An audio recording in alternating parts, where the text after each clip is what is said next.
This podcast is brought to you by Vite Ramen. Use offer code BROKENSILICON to get 10% off your order, or also use Broken Silicon to get 25% off all Windows software at cdkeyoffer.com, or use DieShrink for 3% off everything else on the website. We'll say more about these sponsors later, but for now, let's get on with the show.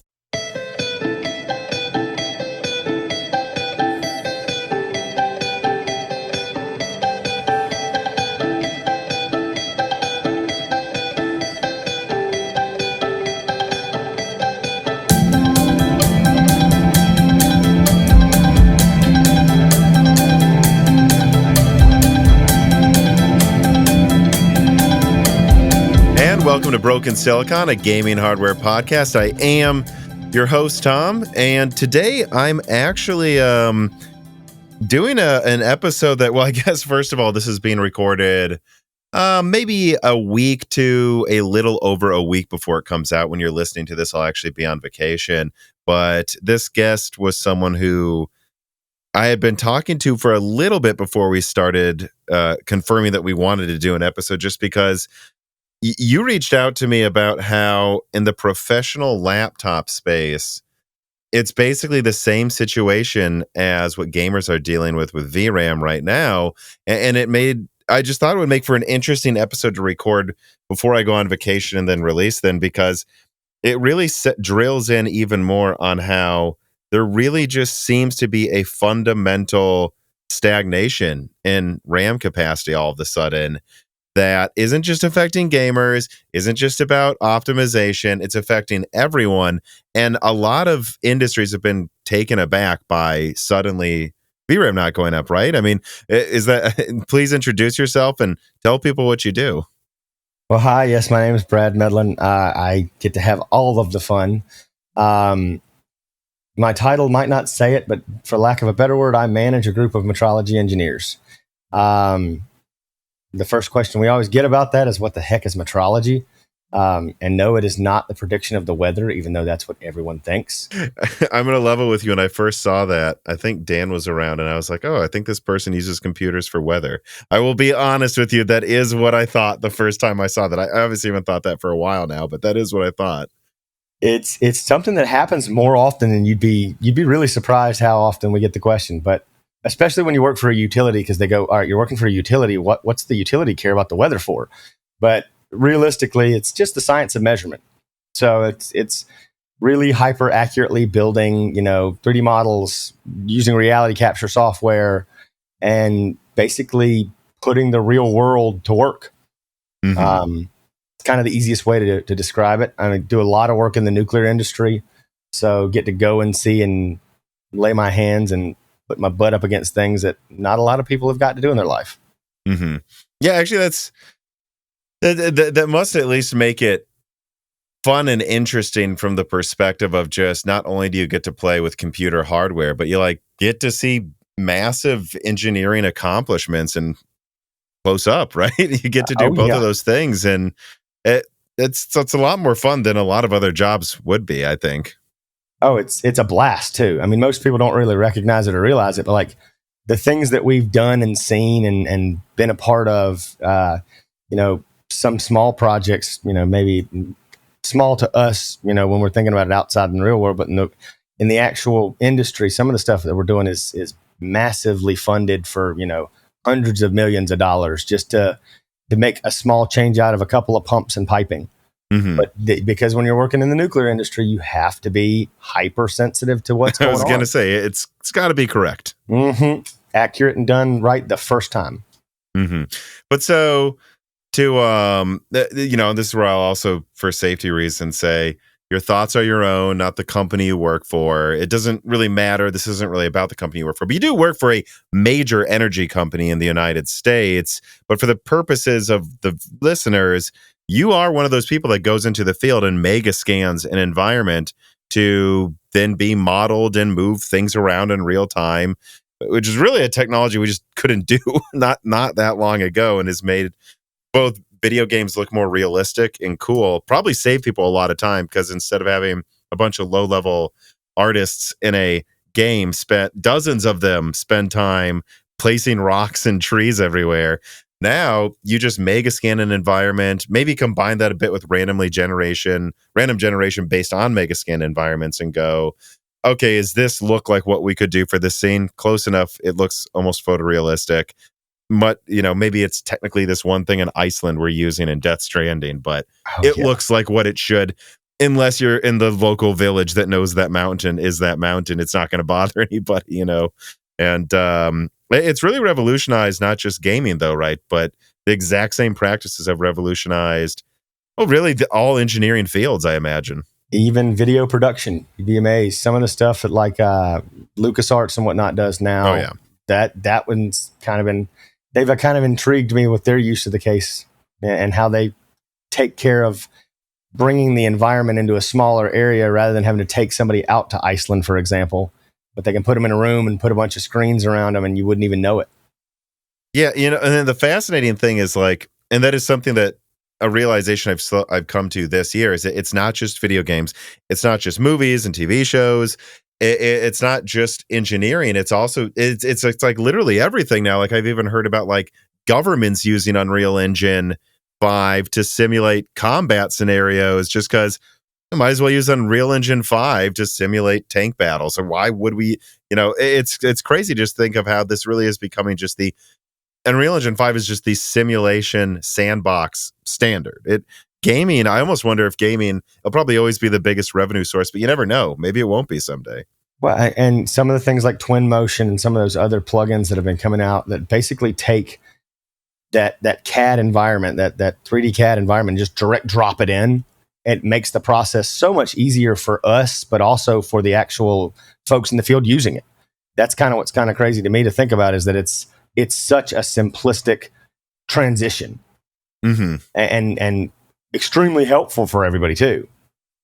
Yeah, so Clean Sweep writes in and he asks, what are the challenges of using a desktop replacement laptop for mega scanning in the field? Obviously, battery life and charging are going to be more difficult, I guess, but do you think laptop cooling design, CPU, GPU interconnects, OS software configurations also affect your workload, or really how do they? And would mega APU-based laptops actually tangibly help solve any of these issues immediately, in your opinion?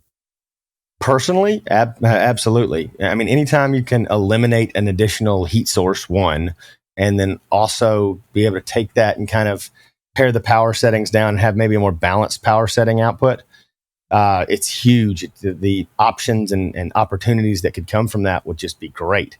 Comically, the thing that I like to tell people, though, is when you think about it, because with our laptops and the way we do things, we kind of deal with them. I love the term mega scanning because it really gives you the grandiose of what we do and the total aspect of it. But laptop-based work that we deal with is really dealt more in like chunks of the entire picture. And then you bring all that back and put it on, a server-grade component setup, and then that's where you're doing all your final composition, compiling. And so, when we start talking about RAM in that sense, I mean, we've got rigs right now that are on procurement for, 2 terabytes just in RAM. And, we have machines that have over 1 terabyte already and things like that. That's for taking all those small chunks that you do every day, every couple of days, and you're compiling in the field. And then you come back to the office and kind of compile it all that way too. So it's really a unique use case for them. And anytime we can cut down on being able to actually access and have access to the actual equipment longer throughout the day, is that's our thing, is if you limit yourself by being tethered to a wall, because I mean, you got to think about the laptops that are out there right now, the bigger, thicker ones that are available. Even in the best of scenarios, you might get 2 hours without tethering to a wall somewhere. That was going to be my question. Like, how much are you actually using battery life? And actually, I'll throw this at you too. Like right now, so I used to have an HP NV13T. It had, this is of course back when that was decent. It had a quad core 8-thread Whiskey Lake CPU, and then it had an MX250, and that wasn't great, but it was enough that I could render, edit on the go. And because technically it was like a 15-watt GPU and a 15-watt CPU, not only could it maybe do intensive stuff for 4 hours, but I had a portable, 99.9 kilowatt hour battery that could actually plug in with the 3-prong charger and keep it going another 5 hours or something. And now I have a 2060 Comet Lake laptop that I've had for almost 4 years now, actually. And it can't use that extra battery. So not only now is my battery life gone from like 12 hours to 8, but it also means I can't. I remember when I was at Hot Chips in 2019, I started to editing a video while watching a presentation and then started it rendering what was plugged into the battery in my side bag while I walked to the next presentation. It's like my battery life's really been cut down in a third, and I can't really game on the battery at all. So it's really a huge. Now, back then, that allowed me to like edit like I have a desktop in a hotel room. So there's a reason I went to the 2060 laptop, especially because it was a good deal. But moving forward, I almost think I just want more RAM, more battery life, and maybe slightly more performance in an APU. I really don't actually need more performance. When I'm playing Battlefield 2042, I kind of have to use low settings anyways because it only has 6 gigabytes of VRAM. So I'm not going to be using ultra settings. lot of limits there. And comically to me, the whole battery life conversation, we've built portable rigs where we put APUs, the battery backup APUs and those things are not light.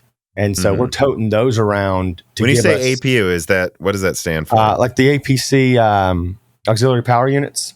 I was going to say, because when you say APU here, people are going to think of like, I assumed you meant that. But so you have portable desktops with giant batteries that power them too, right? Basically. Yes. And so basically the setups that we've had to do, and I kind of mentioned it when we were talking about it ahead of time. We started out on Sandy Bridge whenever the team really got stood up and going internally. And those desktops that we had, I mean, Sandy Bridge E, so they had 8 cores and 8 threads, and obviously were not very highly clocked. And then, Comet Lake came around and we could get an 8-core, or Coffee Lake, I should say, came around and we could get an 8-core, 8-thread laptop that basically outperformed.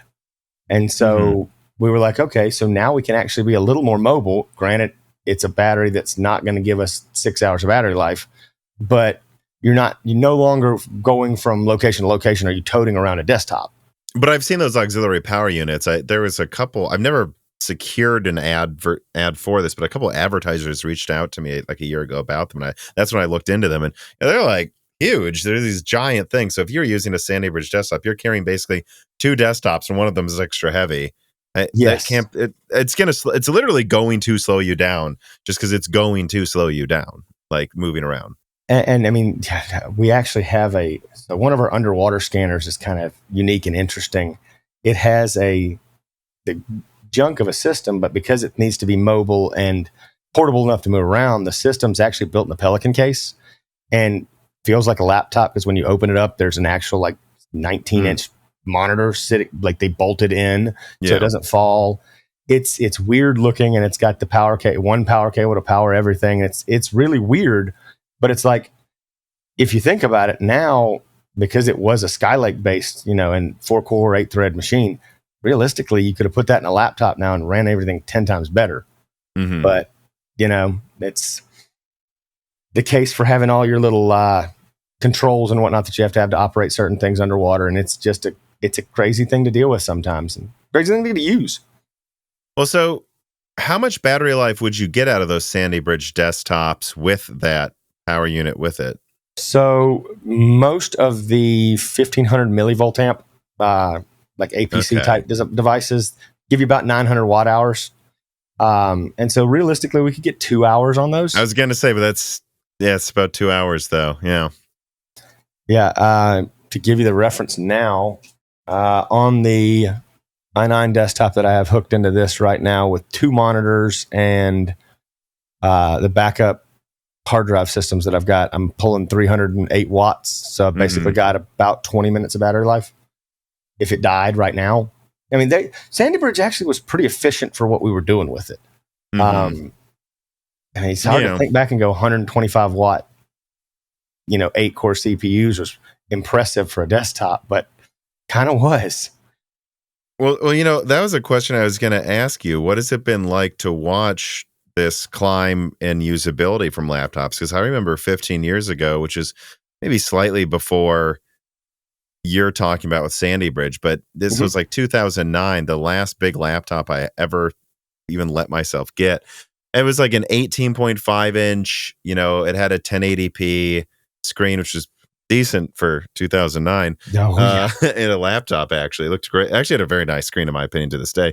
But and it had a 2-core that would sometimes it did. I had to send it in for repair. It melted the top of the laptop and had 45 minutes of battery life. And now, I mean, you can get laptops that perform kind of like a desktop, and it's thinner than this notepad I've got. It's almost as thin as this notepad I have here. It's crazy where we've gone in 15 years.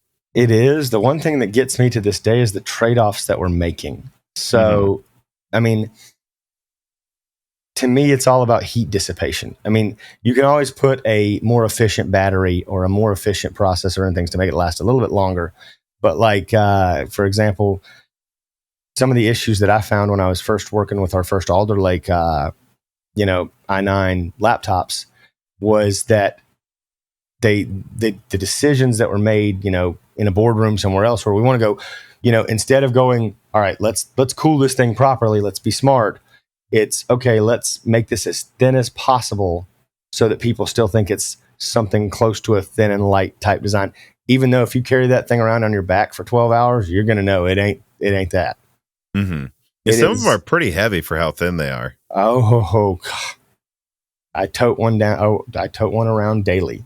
Mm-hmm. I have employees and coworkers that look at me and go, "Do you not have back problems carrying all that stuff around in the back?" And I'm just used to it at this point. Mm-hmm. Well, this brings me to a question, though. Beefish writes in and he asks, "Hello, Tom and guest. Something I've always wanted to know is how big is too big for a modern desktop replacement laptop, in your opinion? What would really stop you, someone who Tom told us actually uses desktop replacements professionally? Would a 20-inch stop you, 24-inch? And also, do you actually use 17.3 or 18-inch laptops?" Well, I guess the answer is probably yes on that, but the current design we have, the 7780s that we utilize, and then I've worked with some of the P16s from Lenovo as well. I actually like the 16-inch form factor, the slightly taller screen, which I guess would kind of hand itself to if it was an 18-inch laptop. But the general consensus for what we use is we use a 17 and 17.3-inch laptop, just because if you're using it and you are doubling it as like a secondary screen, 17 inches is kind of the you can at least scale the desktop a little bit better for yourself to be able to visualize it. It's just kind of the things that we've seen. And you get more options in the larger chassis. The smaller chassis kind of limits you a little bit. Is there a cutoff where and you're almost kind of the wrong person to ask because you've literally carried around external 1,000 kilowatt hour batteries with, whatever. But what would there be a limit for your team? Would you because one of the things we're going to talk about is you told me that you're considering going back to those desktops because of what's going on with laptops right now. But would a 24-inch make you stop, or could it get would 32-inch basically be the limit for you specifically? 17's as much as I'll do. I mean, if there was an 18-inch more squared design, like a slightly larger version of those 16-inch ones, we might make that consideration. But the 17-inch design, it's if you get up over that, you can't put it in a backpack. I was going to say the limit's probably a backpack, right? Because if it doesn't fit in a backpack, you might as well just have a small desktop. And it's easier to just put it on like buy the Apple rollers and roll it around that way if you have to. Mm-hmm. Let's get into the main discussion topic, though, that we brought you here for today. When did the RAM issues that you've told me, were really making you that are so bad in laptop, according to you, that you're considering going back to these ridiculous desktop plus external power setups? When did the issues really start popping up that you were like, maybe we should just go back to that? Well, it was kind of honestly Cascade Lake. Right after Cascade Lake came out, and then the Zen 2 based Threadripper designs, we really started making those considerations more. Mainly because as you start looking at the GPUs involved, and what's kind of funny to me is if you go all the way back to Pascal, the laptop Pascal cards that were in the range that we usually go by, they've all had 16 gigs of VRAM. And while we've gotten a little bit more performance out of them by having, faster memory, the bandwidth's a little better. So they feel more performant because of the extra bandwidth. The problem that we've lost is that we can't really increase in size. Were they Pascal 5000s in a laptop? Yeah. They'd have been the P5000 mobile version.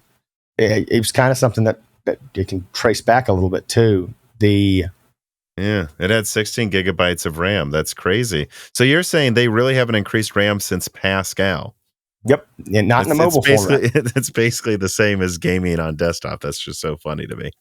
Since Pascal.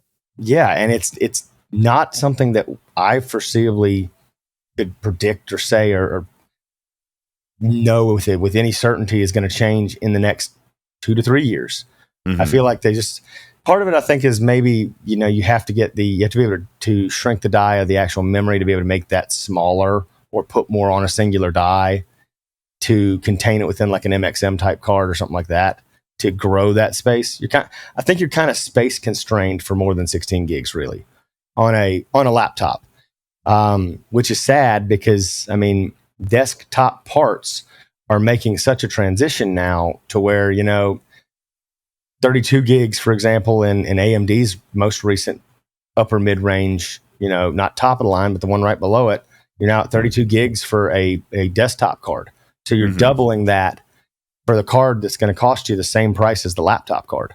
While you were talking, I was actually pulling up something here and trying to look into, because, if you go to Nvidia's website, they have tiers of what type of graphics card you have for professional work, and their words are very buzzwordy. They have Creative Maestro and then Creative Powerhouse. The best Creative Powerhouse laptop cards is the RTX 5000 at a laptop GPU. And what I'm trying to look up here, laptop 5000 at like, if I look at a picture of it, because there is, to a certain extent, because I've discussed this with Nvidia people, to a certain extent, there definitely is this issue of can we fit enough RAM modules on there? That's what's holding us back. But there will be a link in the description for everybody. I have the Quadro P5000 you're talking about. They had 1, 2, 3, 4, 5, 6, 7, 8 RAM modules on there. So I don't see why they don't just do that again in laptop. And I've heard they want to keep buses small to limit the number of RAM modules, but the NVIDIA people I talked to, I don't know if they forgot or they just miscalculated what was going to happen.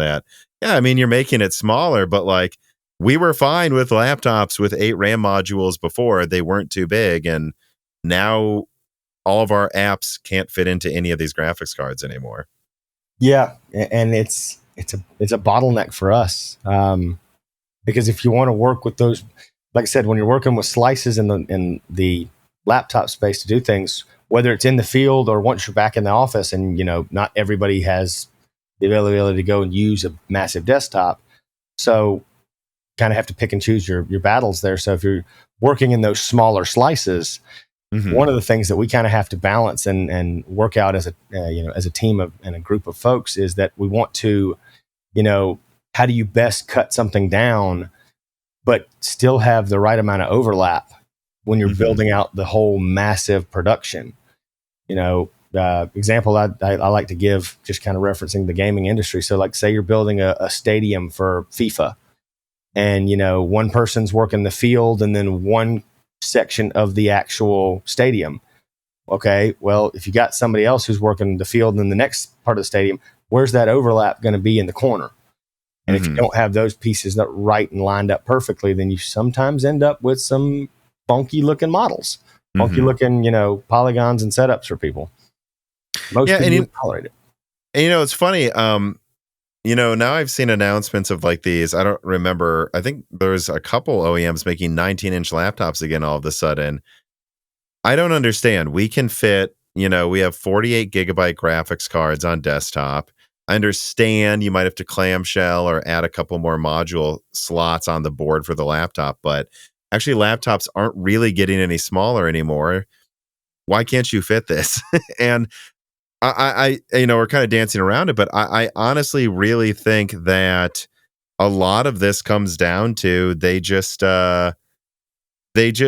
didn't really think some people would need it on the one hand, and they want the next gen to feel like a bigger upgrade. I will say, though, people I talked to at NVIDIA did think higher density RAM would be on the market by now, and they are mad it's not. So some of this was them us making an assumption that Micron and Samsung everyone would be ready, and now they've been told they won't be maybe for another 2 years, and that was a miscalculation there then. And I'm trying to remember, I just saw where one of them, when it was Micron or Crucial, which is the same company, why I'm saying that, Micron or SK Hynix, had just hit a new density measure for theirs. But like I said, you're still in scale out now. You're not even close to production. Mm-hmm. And to me, what's kind of, I guess when you kind of compare it back to the gaming side of things, like in laptop, basically you're on parity. So it's like, okay, if you're looking at a 17-inch laptop, you could go and buy an AMD or an Intel rig and then put in a 4090.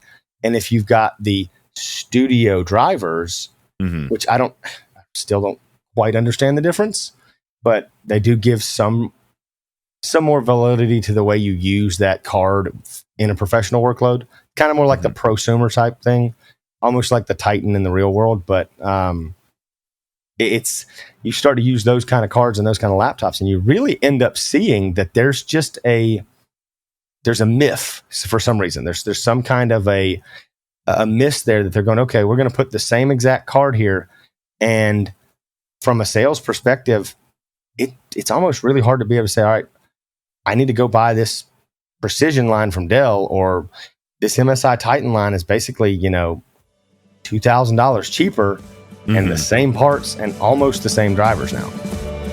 Ever feel like a dog chasing its tail as you scour dozens of eBay postings and CD websites looking for a safe way to get reasonably priced Microsoft software? Well, you don't have to do that. Just go to cdkeyoffer.com. This piece of content is sponsored by cdkeyoffer.com that offers both Microsoft operating systems, Office products, select games, and even some gaming hardware peripherals for reasonable prices. And they've been a sponsor of Moore's Law is Dead and the entire team here for years for a reason. They've been good to me. They've been good to Dan. They've been good to dozens of me and Dan's family members and friends for years now. And they've also been good to the Moore's Law is Dead community. So whether you're looking for Steam, EA, Uplay, or PlayStation keys, or of course Microsoft products or gaming peripherals, support Moore's Law is Dead by using the offer code BrokenSilicon for 25% off all Microsoft products and Die Shrink for 3% off everything else on the website. Support Moore's Law is Dead by supporting one of our best long-term sponsors, cdkeyoffer.com today. Well, that's kind of happening with laptops in general. I mean, on desktop, as overpriced as a lot of the graphics cards are, you've got GA103 being called a 4080, and it's $1,200. And meanwhile, in laptop, the laptop 4090 is only really appearing in $3,000 or up laptops. And some of the cheapest laptops with the 4090 I've seen have like 1 hour battery life. So they skimped on a lot of parts. Like if you want a nice one, it's really like 4,000 or more. So it becomes this thing where it's like, well, I'm sure that you're double dealing with this. You're trying to explain to purchasing, yeah, I'm not going to get this $3,000 desktop. I'm going to, for some reason, get this $6,000 laptop that's half the performance. And, oh, wait, it doesn't even have a battery life I can use anymore, right? Exactly, which is why we've come back to full circle to the point of that's why we're looking more back at desktops now. And the comical thing is the CPU performance gap, once again, because of thermal headroom and thermal constraints, it's making that desktop move. Well, and I guess I should preface it with this. With desktops before, we weren't looking at consumer grade parts. We were looking at workstation or HEDT type parts for the purest of reasons, being you got the extra PCI Express lanes. You had the ability to add extra storage, which of course back then for us, you had a lot more SATA ports to work with. You had a lot more drive storage to work with. I really ought to pull it out and laugh at it, because I do actually have my old Lenovo D30s that we built and used, and the Sandy Bridge Classics. And when you go and look at those, and then you look at the stuff that we've got now, it's like where did we go wrong to understand that, we lost HEDT for the longest time. It's kind of been the sad thing that I'm kind of at a myth with AMD as to why we've kind of lost that middle ground. Threadripper had so much potential to, especially when myself and a lot of us back over, there were just a couple of little quirks here that we were starting to work through and starting to get programming built for. Because the thing is, when you get into the professional side of things, when drivers have to be perfected, when, if you're missing a certain codec or a certain, AVX 512, for example, if you're missing a certain instruction set, it makes a difference in your software and how that software runs, not by a factor of minutes, but by potentially hours. And so that kind of thing is like, all right, well, if we go back to desktop now, we don't have this middle ground where a lot of people So that's build. making you think twice now about going back to desktop, though, is until like a Zen 4 Threadripper is ready, you're kind of going, but now we're not getting that benefit either. Yeah. And there's not even a workstation Zen 4 Threadripper ready yet. So there is Zen 3, obviously, but do you really want to buy that for your team, knowing Zen 4 Threadripper is probably less than a year away? And I'll find out soon enough because I've got one to compare it to, but I'm pretty certain that a 24 core in our workloads, keep in mind, our workloads are not everybody, but a 24 core Intel CPU is probably going to do better than a 64 core Zen 3 one. You mean like Sapphire Rapids or? Yeah. Okay. Like a Sapphire Rapids 24 core is going to meet and or exceed our needs for something like that, which is nice because it's kind of a middle ground. I still miss the actual old Core X series. I don't know if you can see the actual box I have behind me. I see them. But I missed that thought process because it was more for the masses and more for testing. And when more people adopt something in that range, then you have the software developers that develop more for it because it's not you're not developing for that CPU because it's just 10,000 pros. You've got 150. Yeah, that probably made a huge difference, right? Because not only did Threadripper up core counts in HEDT, but it was cheap enough that everyone, even people, for being honest, who probably didn't need it, but could afford it now, so they bought it, and then developers were like, actually, a ton of people have 16 and 32 cores now. We might as well make the apps work well on it.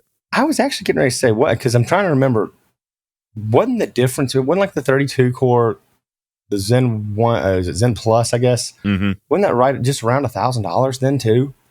No, that one was $2,000. Yeah. So it's $2,000 compared to the 32 core 18. was $2,000. Yeah. Yeah. The 32 core compared to the 18 core, Intel. But I mean, okay. So if you're doing $2,000 to $2,000, apples to apples, yeah, that's still, should people do that? No, but it is. Are there a lot more people that have, especially back then, I would say, expendable budgets and disposable incomes that could actually make it work? Yeah, I think so. Well, and why is AMD doing this? I actually do think I have the answer. I mean, number one, it's all about epic market share, and they don't feel like Intel's really challenging them in HEDT right now. They still don't, because they have, I think they might even have Zen 3 with Vcache workstation Threadrippers, I believe, by now. I could be wrong. No, I don't think they do. They just have basically like 64 core. Well, now that I said it, though, I have to look it up or everyone will yell at me in the comments, right? I don't think that's true, actually. I think I'm even maybe forgetting that I leaked. I was one of the first people to leak that it wasn't coming to Threadripper. Which is sad. No, it doesn't. But so, yeah, I almost made Hey guys, I'm covering like 30 different architectures here that are 5 years apart. Give me a break. But it's a struggle.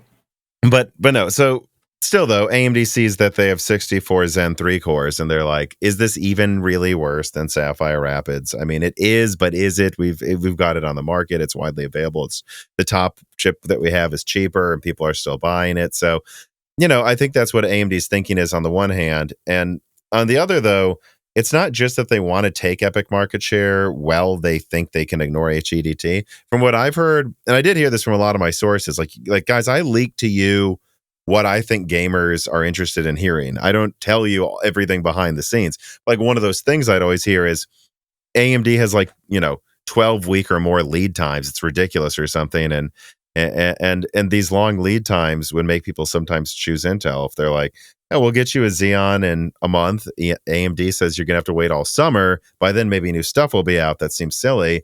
And AMD wants to improve that with Genoa. They want and Turin, and they want to get it to where they can get to Intel lead times. And then they'll worry about handling Threadripper. And a lot of that is just having enough people to handle everything at once. So at the same time, though, some people I talk to now think they may have made a real mistake here. And all I can say is, unfortunately, I know there's rumors that Zen 4 Threadripper is coming soon. Who knows? Maybe it'll be announced when this podcast episode comes out and I'll sound stupid. But I'm sure you talked to some of these people. I guess you shouldn't say anything that's restricted, but it kind of to me sounds like it's still at the end of this year at best case, and maybe early next year. And the thing that kills me about that is that if that's the case, I mean, I'd love to see it sooner than later. And let's be clear, if they wanted to, I think they could probably do it Q3 if they wanted to, but they'd actually probably have to make the decision right now if they were going to do it. Yeah, because you'd have to start packaging everything up and getting it ready to rock and roll. But like to me, it's even if it did hit Q3, because I mean, and having gone back and done the tests side by side to see, you know, which was shocking to blow my mind still to this day, to see an 18-core Intel Cascade Lake CPU back then competing and sometimes beating the 32-core Threadripper. I was like, this doesn't make any sense, you know. That was kind of that point in time when I started having to stop and say, all right, I got to start asking questions to the right people. Because if we're going to go spend, you know, hundreds of thousands of dollars on new desktops or, you know, thousands of dollars on new laptops as we're doing this, I need to make sure that our software is optimized. And which was a big thing with Zen Plus. It's a little bit less of a thing now. And like I said, to me, it's even now. Oh no, those 32-core Threadrippers were Zen 2. That happened. Okay, There was a 3990 and the 3970 and a 3975 WX. Both of them were neck and neck. Like I said, at this point, the only explanation that I could get out of felt like hundreds of different people between my software vendors and hardware vendors that we worked with. The only answer I could get was, well, you know, Threadripper doesn't have AVX 512. It's got this double wide buffer, but it's just not keeping up. And I'm like, there were still some latency penalties with Zen 2 that have been ironed out more and more with Zen 3 and Zen 4, though, too. That's true. I could see a very specifically written application not functioning perfectly there. And I always tend to tell people whenever I go from a hardware perspective for purchase that my thing is not always going to be, I don't want to buy the best. I don't need a 60-core or 64-core, you know, machine. I need something that's going to balance both, you know, cost to me, but also return on investment to me, so that I'm maximizing the time, but I'm also not. I want something that, for lack of a better word, when I tell it to run, I don't want it to run and start at 4 in-the-afternoon and then by 8 p.m. it's done. I'd rather it go to 2 or 3 in the morning and actually maximize my use case of it, while also being a little bit more efficient, hopefully. It's like I said, to me, it's from a hardware perspective. That's why like the 5000 class and then like the 7800 type class GPUs are where we like to go, is because it was bang for the buck. If I can save, you know, $10,000 by not going to the top of the top on both ends of those, that's another head to be putting back to work and going and doing more work in the field. You know. Well, so speaking of the issues of work in the field, though, I do want to round back to the original conversation and ask this. Dino999 writes, and he says, on the topic of VRAM, how limiting is it to not have enough as a professional? For gamers, the negative is typically that you just need to turn down settings or go to a really low resolution. But what settings do you turn down to an equivalent to someone using one of these cards out there? And how bad does having RAM constraints hurt the professional space and your professionals around it right now? That's actually a fun and convoluted because I'm curious, answer. like, what actually holds you back? Like, you go in the field, you go to do a scan. Is something happening now where problems are popping up because of it? So it's always the back end work. The back end, when you're actually putting it all and compiling it. So the less that you have available. The easiest example I can give is the RAM. You know, I'll start with RAM, then I'll go to VRAM. So from the RAM perspective, you can only handle so many individual 3D scans for a certain amount of RAM.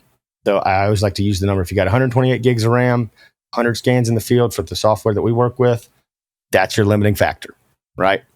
Now, the VRAM perspective, it kind of bounces back to the opposite side of this, which is when you're actually working with that file. So when all that's processed, it's hundreds of millions and billions of individual points in space that you're working with. And then the mesh, explanation is hundreds of millions of triangles in space.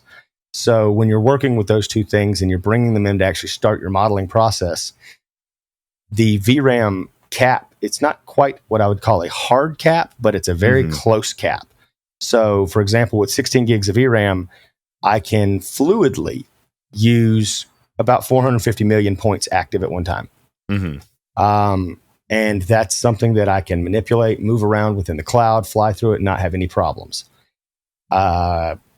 With 48 gigs of VRAM, for example, I can bring up almost 2 billion. It scales differently too. Right. But on top of that, so like when you hit that hard cap, for example, and you start to work with it, the amount of their software just crashes. It'd be, I was going to say it's kind of tricky, right? Because when you're running out of DDR, it feels like it just gets a little slower and then slower. And it's an exponential slowness increasing. Like it gets way worse the more you go over it. But it is paging to an SSD and trying to make up for it. With VRAM, it tends to be, at least I'm noticing games and some professional apps I use, if you have an 8 gigabyte card, it's actually trying to use 6 so that it's fluid.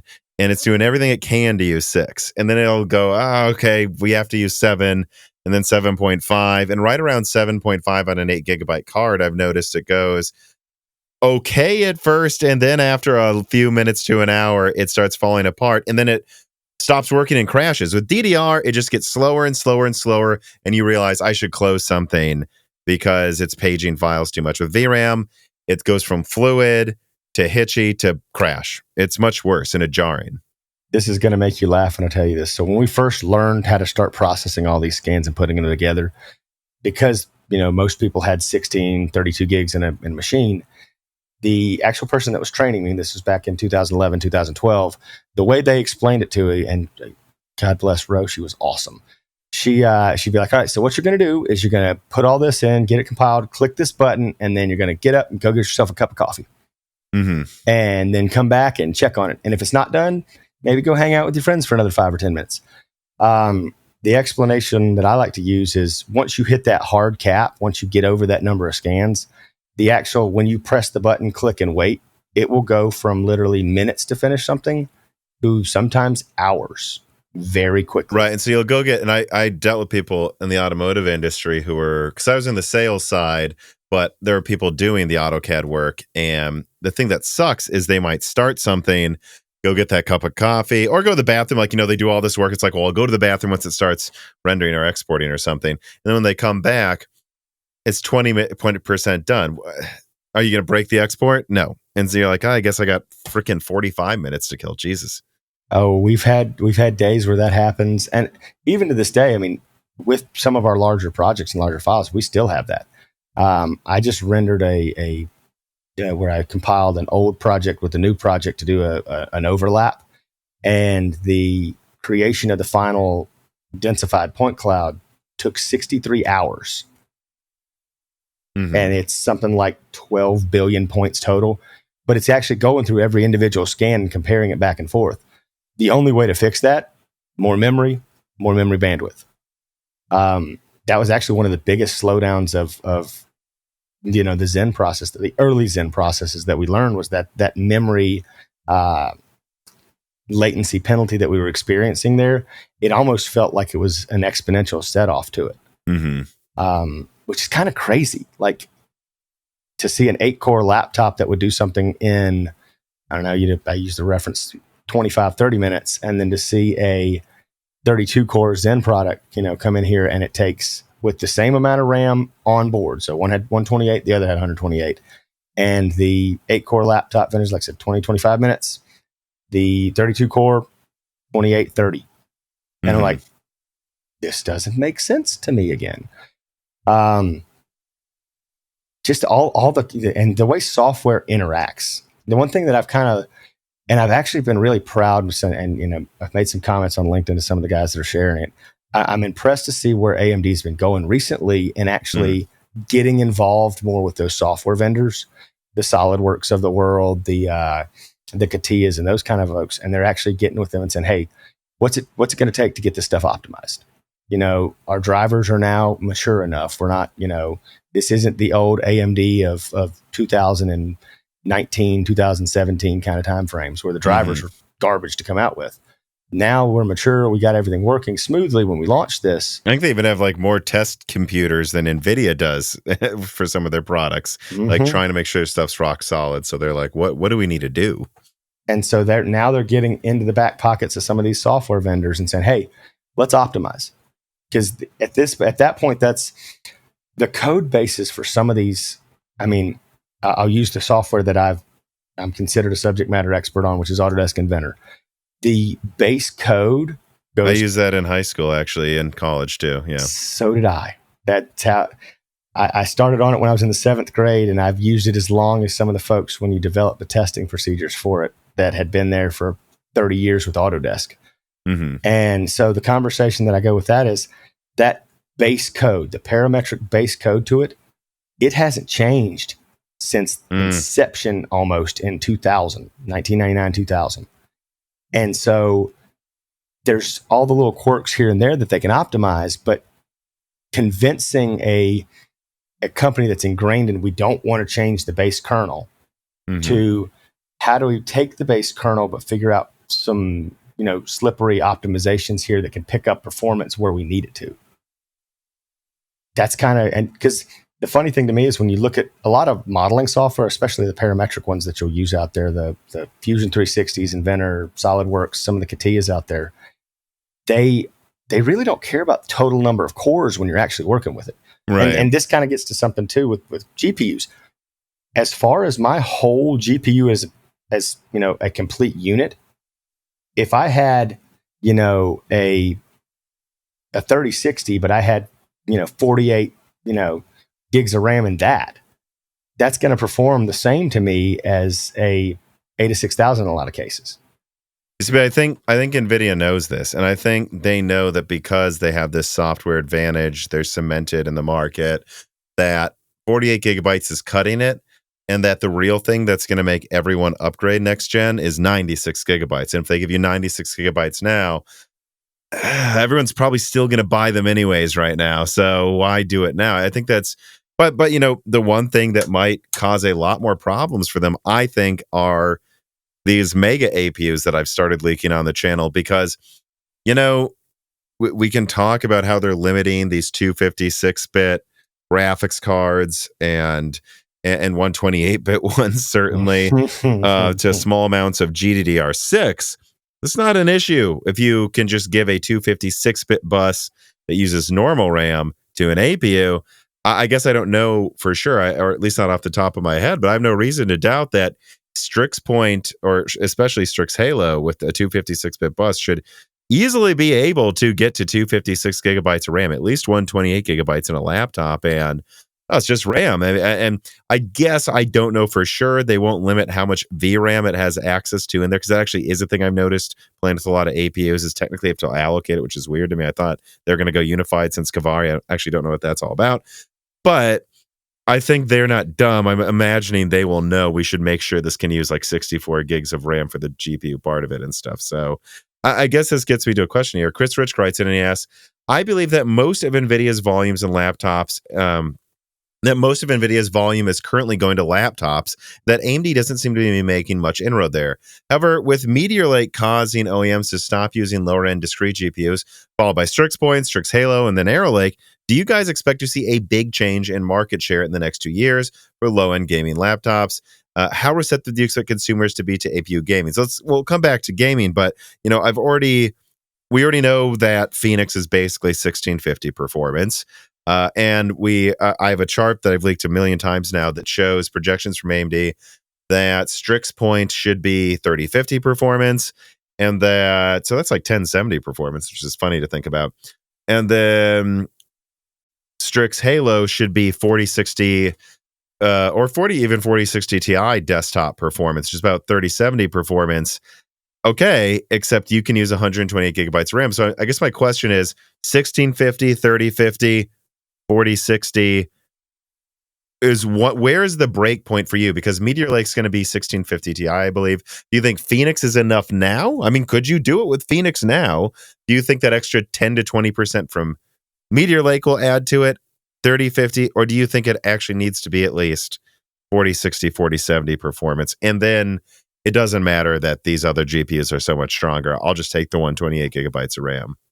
So, and I'll go ahead and tell you the other factor of that is I'm not even thinking 128. I'm thinking 192 because 48 gig DIMMs now, thankfully. But what I will say is this is I had a friend of mine do a comparison test and actually ran. Do you remember the Ice Lake quad cores? Not Ice Lake. Yeah, Ice Lake quad cores, the 1155Gs that had that was Tiger Lake, but is Tiger the 10 Lake. Is the 1065 G7. It's so ridiculous. I remember that stuff off the top of my head, and I can't remember other important things. But yeah, go on. So the Tiger Lake version that he was doing a test on with the extra execution units on board already, and being able to allocate, regular system RAM to it, was performing on par with, machines that had much larger GPUs. And this was 3 generations ago. So I'm not so concerned about the actual physical GPU performance. Almost like if you had an MX450, but if it had 120 access to the whole 128 gigs of RAM, that to me is like, that's all I need. You'll and like you said, there will be from a performance setting, you will have to actually, and this will be kind of amazing to people to know, but there are actual settings inside of modeling softwares and inside of reality capture softwares where you can turn down physically the viewport, how you're viewing things. So it'll change shadows and ambient lighting. It'll change, color tones and smoothness and things like that. So you might have to cut those down to, going from quality to performance mode. But you'll still be able to manipulate the model, manipulate the point cloud, manipulate the meshes, all the same with a much lower end GPU, as long as you have access to the frame buffer and enough of it. I could see that as being game changing. It could be something that would make my world start to all of a sudden be like, hey, now we have a lot more battery life in what we're actually using. Well, so I just actually looked it up. So Ice Lake, the CPU you're talking about, it had access to 64. It could access 64 gigabytes of RAM. So that was its limit. Phoenix, apparently, according to AMD's website, goes up to 256 gigabytes. So I have no reason to not believe that Strix Halo right now, at least in the right configuration, it's 256-bit. This is 128-bit. I have no reason to believe Strix Halo won't go to at least 512 gigabytes. It wouldn't surprise me if it went higher, to a terabyte. And I'm kind of curious as to how they're getting there, because, these are all. I think you'd have to use 4 DIMMs. You'd have to have one of those laptops that allows that, which they do sometimes, but I miss those days. And I have no reason to believe that. And let's be honest here. I think we're stating the obvious. Like, AMD is designing these things. They know if they give it I'm sure they know if they give it a 256-bit bus that they should look into a little bit of extra effort to allow more. Because you could sell laptops that have 8 DIMMs and go up to a terabyte storage or something.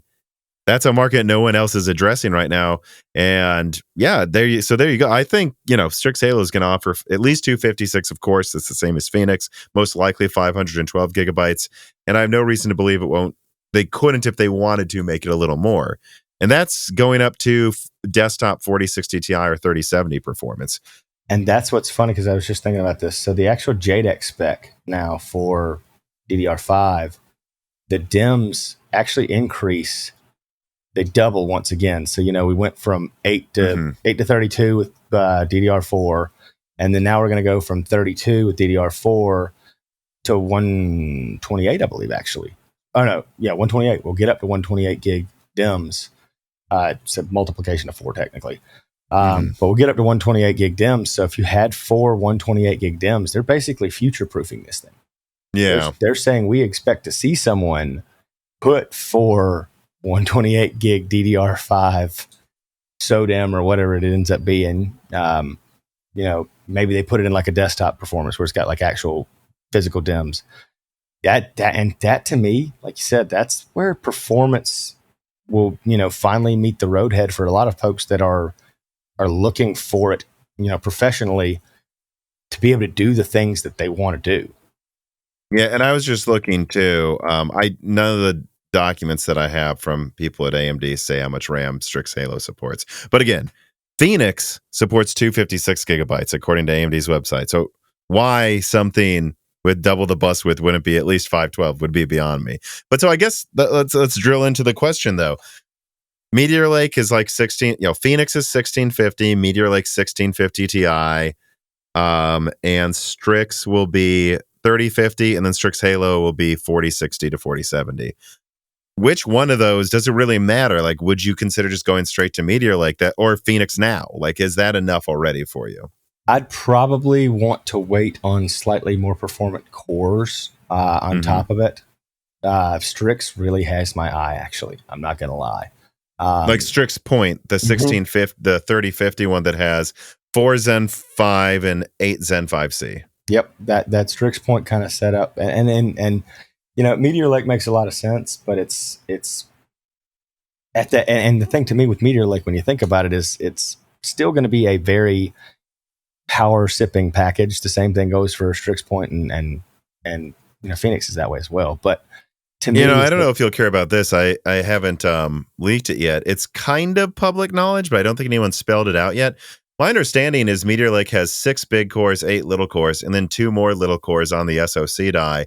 That way, when it's idling, it can turn off the CPU tile and supposedly get like, I don't know how much battery life that's going to allow in some scenarios, but I thought I'd throw that at you when you're trying to make this decision. Now, to be fair, I have no reason to believe Strix won't have its own tricks for saving power. It's a year away. But I'm wondering what you think about that too. I'll say this. So some of the software we use in the field, so on top of the reality capture stuff, we do a lot of high precision surveying, for lack of a better word. And when you're running that software, it's literally, all right, the computer's telling the device, shoot that point, measure it, and then tell me the distance. That doesn't take, we've been doing that on the same kind of software back to i3s from 2008. Like, you don't need hardcore, powerful compute to tell it to do something like that. That kind of thing, that actually might be a tipping point for that one. I mean, if that's the case, I don't know if it'll be able to disable it while you're doing that, though. I don't know for sure. I think it's mostly for like going into sleep mode, literally doing nothing. I think it's also, I've been told, to delineate tasks between tiles. So it's kind of like they said, we've got a lot going on. We're going to add 2 backup cores. These are true. And these are, I'm not, to be clear what I mean, I'm not even sure if you run Cinebench, you can use all of them at once. Like, these might literally be for deep backup stuff. Yeah. That makes sense. Like I said, to me, it's the competition between Meteor Lake and Strix Point still are going to be, I'll go ahead and put it to you this way. I'll probably end up buying laptops for, myself and employees that will have both. Hardware agnostics is a point that I like to stick to as much as possible. Right. If people need it now, you'll get Meteor Lake next year. If it's better, we'll just go straight to Strix, and then Strix Halo will be like the true workstation on the go. Just keeping up with the Joneses to make sure that whatever, because I mean, it's kind of weird to say it this way, but the explosive growth that we've had in the industry started to see recently for us, it's like, I feel like every 6 months I'm turning around going, gosh, I got to buy 6 new $8,000 laptops because I've got to put them in the hands of 6 new employees. Yeah. And so, I mean, it's with the growth the way that it is, the industry wide, it's not going to stop for us that way. So we're not, like I said, truth be told, we'll just, whatever's the best available at the time, that's kind of how we have to roll. I guess the final question I would have on this, though, is you said the best at the time, but still there is this inflection point of, well, now it's good enough. Is Phoenix good enough now, having access to 256 gigabytes and being 90% the integrated performance of Meteor Lake? Because I think Meteor Lake CPU will be better in performance, but Phoenix is, it's 8 Zen 4 cores. It's not bad. If I were to start making that transition today, absolutely. It would be where it's already there, but if you can wait and you might need to, might as well use Meteor Lake. Okay. And the point, like I said, the point that I make now is like I've got a process for getting what we have. This actually might tie into something later on, but I'll make the point now. The flip side to that is the vendors that we go with, because so utilities kind of pigeonhole themselves into working with certain, OEMs, and that OEM has to offer it. And unfortunately, the one that we work with the most doesn't seem to have a very big liking for AMD for some reason. Okay. Yeah. And I like I said, I wish I had more opportunities to do things like that. It's kind of weird though, that and I will say it this way, like we don't purchase machines in the same way that the rest of the enterprise does. People in our industry can't, because you buy those little, I call them the thin and light cheapos that are just basically for, Joe Schmo who's needing to run Excel and check his email. With what we're doing, we actually have to go out and custom order everything every time we do it. Mm-hmm. And because of that, like I said, we still kind of get pigeonholed into the vendor. But right. That's kind of where I look at that. This is not new to me. I've worked at several large, companies. It's always, there's a bit of something there with that. I mean, I'm going to be honest, you'll find this funny. When I worked at GM, I think they used a mix of Dell and HP actually. But then when I worked at an automotive supplier that was a German company, I was like, why do we always use HP? And I was like, I don't mind HP. I kind of like HP, but why HP? Like, oh, they're also a German company and we're German. So that, look, I'm going to be honest, Tom, that Germans buy German stuff. That's what's going on. That's kind of unique. And what's funny to me, though, is we get told we can't buy a certain brand because it's connected to a certain government entity. And I'm not going to name names to say anything. But what's comical to me is you go to the next largest utility company 2 states over, and all of a sudden, yeah, we're going to buy that because it's cheaper. Mm-hmm. And I'm like, okay, this doesn't make any sense, guys. Well, we'll see if, the sky falls for them, then I guess, but it probably won't. Jessie here loves sticks, but it definitely wouldn't be healthy if I just let her chow down on them all the time, as much as she would like to. The same is usually true for reasonably priced instant meals for humans. It's easy to feel stuck looking for something that's quick to cook, tasty, healthy, and cheap all at the same time. Well, unless you consider Vite Ramen. This piece of content is sponsored by Vite Ramen. Vite Ramen is a healthy, tasty, and shelf-stable food crafted by an American startup that offers a ton of options for eating healthy, like their classic packages that make it easy for you to add protein and other ingredients of your choice to make a complete hearty meal, or their Ramen Go packages that offer a healthy, microwavable option for those who truly only have a 15-minute lunch break, whether at the office or at home. Click on the link in the description and use the offer code BROKENSILICON to save 10% on a variety of different products, including special bundles just for Moore's Law's Dead fans, raw nudes if you want to make up your own recipes, and other food products, cooking utensils, and more. And when you order this spring, know that Vite just shut down for 3 months and relaunched their entire operation to improve speed, customer service, and just to improve things in the back end so they can keep up with how popular their product has become. Supporting them helps support me, and even just clicking on the link below makes a big difference. But I really do like their product and I recommend it. So if you're hungry for something that's healthy, cheap, and easy to make, check out Vite Ramen and use offer code BROKENSILICON today. QH Freddy writes in and he asks, I've always been skeptical about the viability of a Mega APU with a 256-bit memory interface because of how many extra pins it adds on the package, causing it to not be that viable as a low-end product. But AMD seems to be having a go with it at this point. So anyways, do you think AMD is just testing the waters or optimistically throwing Strix Halo out there because gamers actually want it? Do you think it will sell well? Where do you think it will find itself outside of the premium ultra-thin gaming laptop category it was designed for? Do you think it can really be cheap enough to find its way into budget laptops? I mean, honestly, the more I talk to you today, I think Strix Halo, AMD is boneheaded if they don't brand the top model as mobile Threadripper. I mean, come on. 100%. 100%. It's kind of funny. Yeah. Just looking at AMD in the past 12 months, and I think you hinted at it in a previous video even, Tom. I kind of laugh when I look at it and I go, it feels like the old, House MD quote where we're going to throw all the Advil in the mouth and whatever sticks, that's the dosage. Mm-hmm. You know, we're gonna, and at least in consumer, you know, in server and in HEDT or whatever, you know, professional, they're kind of sticking to their guns to stay in a certain way. But to me, as I look at it, the more and more I see it, I go, this seems a wee bit funny to me.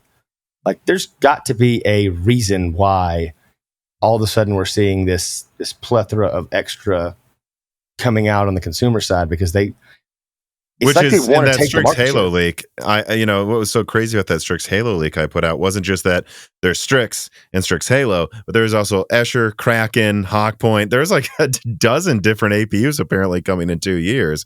So they're making a play, is what I would say to QH Freddy here. They're making a play, and I would also suggest that every one of those APUs you see on that roadmap, you know, because like Strix Halo kind of just directly competes with a, you know, Strix Point plus graphics card thing. But yeah, but they know they can maybe put a terabyte of RAM on this thing and sell it as a mobile Threadripper. And they know that Hawkpoint might be used for this and Strix Point might be used in embedded. They have all these different things. They might, like Strix Halo is probably an embedded, like, and they're dominating embedded right now. So I would say QH Freddy, AMD's going to sell to gamers. And I actually disagree that it's going to be that much more expensive, because anything they're adding to the silicon there is going to be saved in having to cool only one die, you know, only having to design a board with one socket on it. Like there's a lot of money they're going to save. Not having to put a bunch of VRAM on the board around it, just put in some RAM. It's going to save money, I think, in a lot of spaces. But at the same time, I think there's so many other markets they can sell this to that I don't think it's just about gamers. I mean, Ivy, you made some mentions of things. I mean, obviously it might not happen this generation, but I think you could potentially even see it finding its way into automotive and whatnot, you know, 5-6 years down the road. Because imagine a slick, tricked out vehicle or, you know, things like that have all this performance that's now on the, whatever they call that, mature node, the one that's always like 4 generations behind current. But that to me seems like something where you're all of a sudden now you're going to see these products that are designed for this plethora of things find their way into other products we weren't thinking about 5 years from now.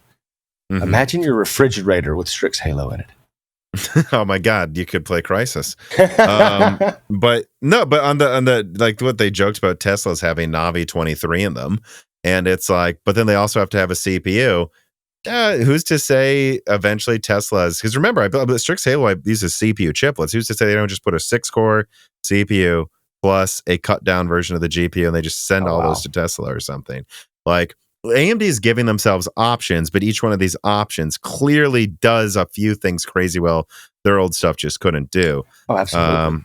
Chris Rich writes in and asks, when, if ever, do you expect to see laptop x86 processors with on-package main memory like Apple's M series?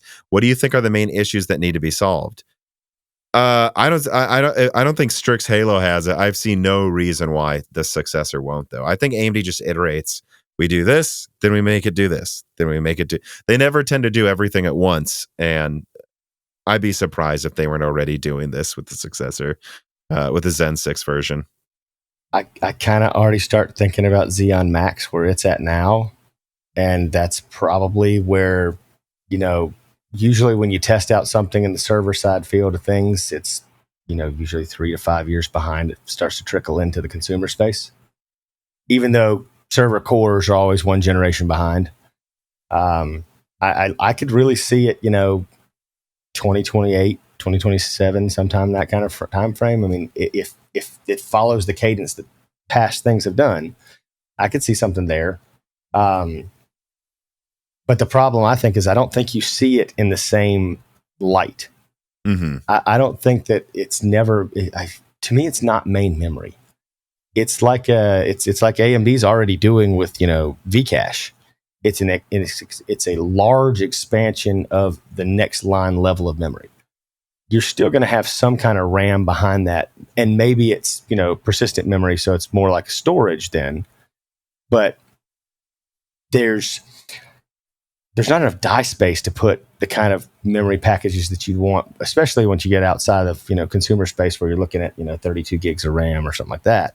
But because I mean, like I said, the 4 modules they have on them now in the the Max series is up to 64 gigs. It takes up a lot of die space, does it not? I mean, I'm pretty sure it does. It takes up less space overall than trying to put a bunch of GDDR6 around it.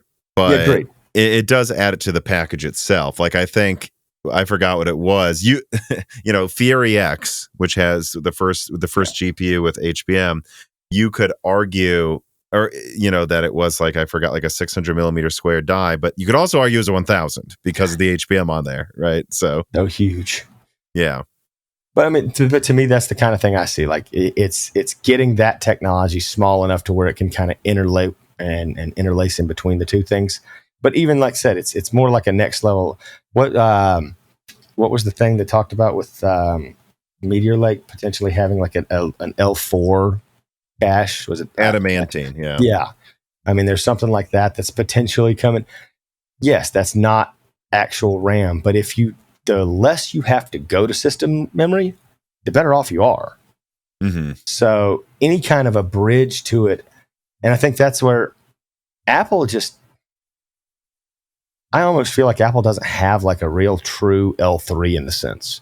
They have a unified memory that is all connected there. They have lots of L2, but their L3 is basically, all right, we're just going to put the system RAM so close, that's our L3 too. Yeah, and you know, what is it? SK Hynix just announced a new generation of HBM3E. You know, I think that, again, it's all about doing one thing at a time here. I think there's a chance Zen 6 has a more fundamental use for HBM for some of its products. So again, any successor to Strix would probably be waiting for that to be ready with Zen 6. Yep. And again, Chris Rich, I think there's no reason why AMD won't eventually maybe make a 128 gigabyte unified HBM3E APU. And that thing's going to probably game like a 4080 desktop, by the way, possibly. And it has unified memory. And if you want to add more, you can, but you actually don't need to. You could make truly thin and light laptops that use almost no energy with that much memory. They will be expensive, but this is just something we don't have now. And I think someone like you that wishes laptops were still laptops looks at that and goes, oh my God, this might actually bring desktop performance to laptops that actually act like laptops. Yep. That's the whole concept of a lowering the bandwidth to between, you know, interconnects, not having to work over PCI Express. And also, even better than that, it means that the actual PCI Express bus can be used for storage. You have more storage options in that situation. Oh yeah, and then in this mobile Threadripper situation, you can just say, "Oh, you remember how this has, like, you know, 16 PCIe lanes or 20 PCIe lanes attached to it?" Well, yeah, those are now going to be 4 or 5 Gen 5 NVMe SSDs instead of attached to GPU. I didn't even think about truly the potential you got right here for, because I don't know how many of those lanes might be used to communicate with the you know, the chiplet of the GPU chiplet in the APU.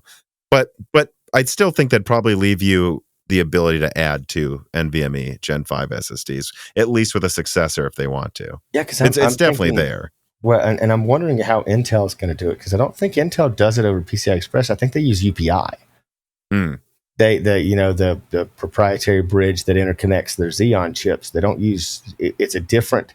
It's kind of built like PCI Express, but it doesn't rob the PCI Express lanes. And I know AMD's got something there. I've seen it and heard from somebody before that talked about it. It's an old process that they have, but basically, a lot of the Intel and AMD, you know, APUs that you get in general, when they have an actual decent GPU there, one of the things that you're looking at is that it eats up the PCI Express lanes, because like weren't a lot of those laptops that didn't even have but like one Gen 3 slot when we're talking like, I'm talking like 2 gens ago though. They didn't have hardly anything from PCI Express. So I mean, I think they'd usually send 8 to the graphics card, and then they'd usually have 2 left over. And that's probably why they always only gave 8 to the laptop GPU, because if they did any more than that, you know. Which, I mean, laptop GPUs, I mean, even I don't think that MXM's more than 8 lanes. Like no, if you have like they've all basically stopped at 8, it seems. I could be wrong. I'm sure there's one where it's more, but, you know. I always sit back and laugh at it and go, you know how it'd be hilarious to have if we had NVLink or had something like that, and you had 2 GPUs in a laptop. and then just some Oh. 14 watt. You remember card. when Lenovo did this weird thing where instead of a DVD drive, you could slot in another graphics card? And that lasted like one generation before they were like, we're not doing this again. I actually had a friend with one of those, and he said it never worked. The interconnect sucked. But we're talking about GPUs again in laptops. So I want to switch back to this type of a question. So Chris Rich writes in again, and he says, if you were in charge of NVIDIA's consumer GPU line, what would you do to counter the threat of AMD and Intel gaming-oriented APUs pushing them out of laptops? And, I broke this news with my last giant Intel. Well, not my last. By the time this comes out, my before this one last giant Intel leak, where I said Meteor Lake's basically where they're done with. Pretty much, they said anything below a 4060. It's not to say Meteor Lake. Meteor Lake's about as good as a 1650 Ti. Mm-hmm. So that's, compared to even a 4050. I mean, we're looking at a third to probably half the performance or something. But they also save money not buying an Nvidia GPU, cooling an Nvidia GPU, and then they get half the performance, but they get double the battery life. And from their perspective, they're like, well, we're just marketing here. Do we want to market a 10-hour battery life and 4050 performance, or do we want to market 1650 Ti performance and a 20-hour battery life that beats the MacBook? That's what they think. And again, remember, the option with the more battery life costs less. So, and Meteor Lake is the start of a new platform. Arrow Lake uses the same base die. I'm pretty sure Panther Lake will as well. So we're looking at a situation where they're like, also, if we design our laptops around this is going to be everything Intel's making for a while. And meanwhile, we look at Strix Halo. You can see AMD's done with Nvidia GPUs in their laptops soon. But what would you do if you were Nvidia, or what would you advise they do to try to stop this? Is there anything they can do? It's the king for the day scenario, and I pondered this for a hot minute after you sent this over for me to look at. I think really, because we keep talking about how when you go back to look at things, how NVIDIA's, the evil, greedy king with all this margin that they're making and whatnot, and they're charging it. But yet, I tend to sit back and go, I understand why there's a need to recoup your R&D costs. I get that. I have to deal with it personally myself. Mm-hmm. So I look at it and go, if I were NVIDIA, where I would be, king for the day and making the changes, the things that I would probably change is, from an APU perspective, one, I'd actually focus more on professional, and maybe even start, from the desktop side of things, start and launch your professional cards 6-8 months ahead of time, and use that massive amount of extra, revenue you bring in on them to do all these things, such that you can drop your margins on the back end and let your GeForce stuff, that your low and mid-range GeForce things, fall by 20-25%, and basically save the consumer 20 to 25% across the board on GeForce. That's 4090 all the way down to 4050 Ti and so on and so forth. And realistically, the ultimate statement to it, you've got to drop the 1650 type card. I mean, if it's not a 4050, we're to the point where, like I said, from a professional perspective, Intel, AMD, all of them, they still have to put professional GPUs in for the driver support, because enterprises require that. That's something that a lot of people don't recognize and realize, is that it's not just the driver support, but it's the 5-year warranty associated with it. So if the card fails literally, in 2028 and you bought it today, it's under warranty because it's designed to run that long. So you're getting that. That's the kind of thing, that's really what you're paying for. I hate that term because you're not. But the thought that I have behind that is the low-end gaming side of things from an APU perspective. I would actually start trying to work with Intel and maybe find a way into their tile system. Become a part of the APU. You're gonna laugh. An Nvidia contact told me that they might try to recently. So it would make sense. And everyone listening to this, I have no concrete plans of that happening, but I think right now what Nvidia is hoping, well, for multiple reasons, is that Intel's GPU division truly gets axed. And if it does get axed, they can just worm right in and go, we'll make a tile for you. Remember when you did that with Vega? We'll make a tile for you. I think that's what Nvidia is really hoping happens here. And I'd go as far as to say, whether or not Intel's tile, I mean, whether or not Intel acts as more of their discrete officially ever admits it, like, they're going to keep making GPU tiles probably forever, but like whether or not they downsize their investment into their GPUs or not, if I was Nvidia, I'd probably try to be bidding for that anyways. I'd be coming in there and going, hey, we're not AMD. What you show us on roadmaps, we're not going to, we're not competing with your CPU. So there's no worry here. And then if you're Nvidia, you might go, and by the way, like, you're not competing with us in GPU. It doesn't really matter what you tell us you're making. And go, hey, what are you putting in Panther Lake? Let us make a 6050 that integrates into your tile stack now. Even if you don't go with us, let us design it and bid for the contract. And if we can make something twice as well as you can, why? I mean, do you hate money? Xboxes use Blu-ray players from Sony. Who cares, right? I've got one better for you. So consider that as well. So, you're looking at like a 1650 or something like that for a tile there, but also look at like the A1000 type or the A2000 type tile for a workstation. Because I will say this, outside of Nvidia, in the mobile market, the one downside to things that I still can't understand is that in the mobile market, AMD doesn't have a workstation that's above like the 6400 mobile. It might have had a 6500. It's probably because they know no one's going to buy it over Nvidia in a high-end laptop, or that's their suspicion. But to me, like I said, I mean, you've got the more efficient design. You've already got the great CPU cores to work with. There's no reason you couldn't plop in a 7700M or 7800M and just basically take the exact die and cut it, and not necessarily cut it down, but basically just say, let's just drop the power usage on it to 150 watts. Slow, like I said, because once again, from a professional workflow, the actual GPU means a lot less than the VRAM. So if you cut the power usage down, that's not going to really affect your performance. It's just going to affect your overall power usage. So I mean, if you can get a more powerful version of like even the 7900, W7900, they have 48 gigs. How much I would love to see AMD put a 48 gig mobile workstation card in before Nvidia. I'd love it just to laugh at it. It'd be like the ultimate, screw you to Nvidia after 4 or 5 generations of 16 gigs being the best they could do. And I mean, I'm sure it could be done by front and backing dies and things like that. It would obviously it couldn't be a standalone card, but if you're putting it with your AMD CPU, usually those aren't like a daughter board.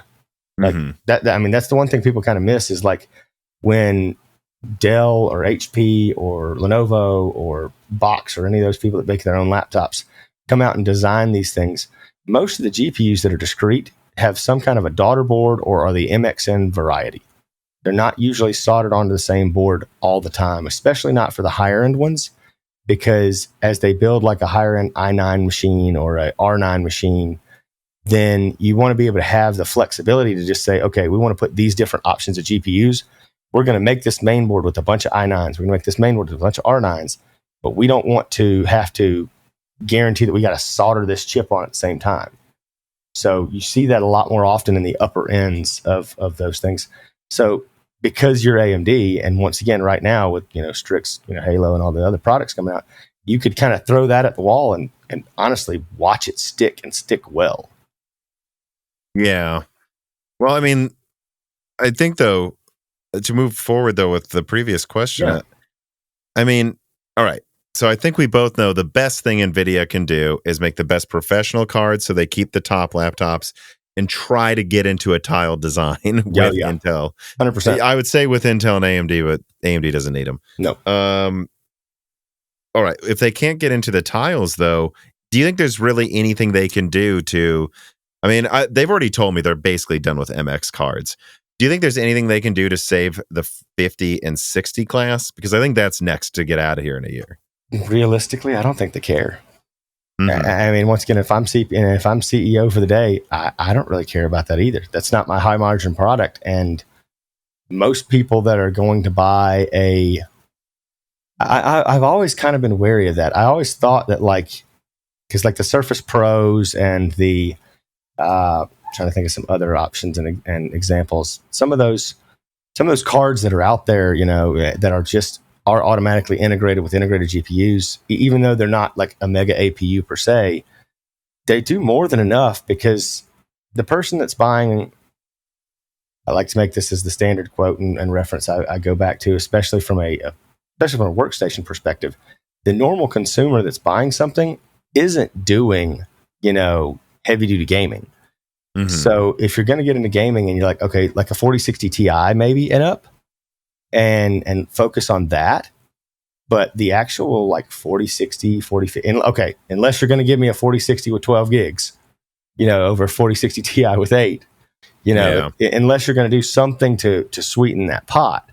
Unless you're going to let me get a 5060 laptop with 16 gigs for $1,000. Yep. Why would I get this? I'm not getting it for $2, And especially as the APUs get better, then you're looking at a much longer longevity to your market. And once again, you're saving that power budget, because ultimately, I mean, you, me, John Q, consumer, when we're buying those $1,200 and less laptops, it's so that we can put it in a bag, get on a plane, fly somewhere, and do most of what we do. If we game on it, okay, we're going to cut down to low settings because we're looking at a 13. As long as it's hitting 60, though, whatever.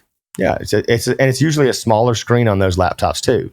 Mm-hmm. You're not in that 17, 18 inch screen range. You're in the 12 to 14 inch range, and harder to see, so the textures don't matter as much. And if you got the 256-bit bus or a 192-bit bus tied into that card to where it can pull from system memory, and you got enough system memory, you can dump more of that money into system memory and make it more valuable to your customer. Yeah. I mean, it's just funny though. I think I agree though. Overall with Nvidia, it's like they want to become an AI company, but at the same time, I go back to what you said about like, okay, well then be an AI company first, a professional company second, and then still try to have some set of. If you don't care as much, whatever, don't make 10 graphics cards for consumers, make 3 and make them better priced so you don't lose it. That's the thing I wonder though, is like, and this will probably come out more in like a video in a week or two, but like Nvidia right now is making hand over fist money in AI. I don't know that they care about gaming that much. But at the same time, you go, from what I hear, this bubble in AI isn't going to pop for at least a year. Like everyone wants Hopper now, and they're getting into it. I'll be talking about that in videos. There's some crazy stories I've heard about what some companies are doing. But I think in 2 years, there could be a bubble that pops and everyone realizes, yeah, some companies need to train models on Hopper. Not all of us need to all the time. Like once we've built the app, we're done. We don't need to buy this. Some of the companies do need to buy this every year. Some of them don't. They're buying it because everyone else is. And if Nvidia's gamer like support is gone, like that's always what they've fallen back on when automotive didn't pan out, when whatever. And that's the only thing I wonder is like, why don't they just, and I think from people I've talked to, they're like, well, we're going to make the 4060 $300. Isn't that no, it has 8 gigabytes. Like I just, I can't help but think that of what you said of like, they still should try to have like at least 70% of the gaming market right now on desktop, not if you include consoles, but some people think it's 80%. Like, don't lose that though. I agree.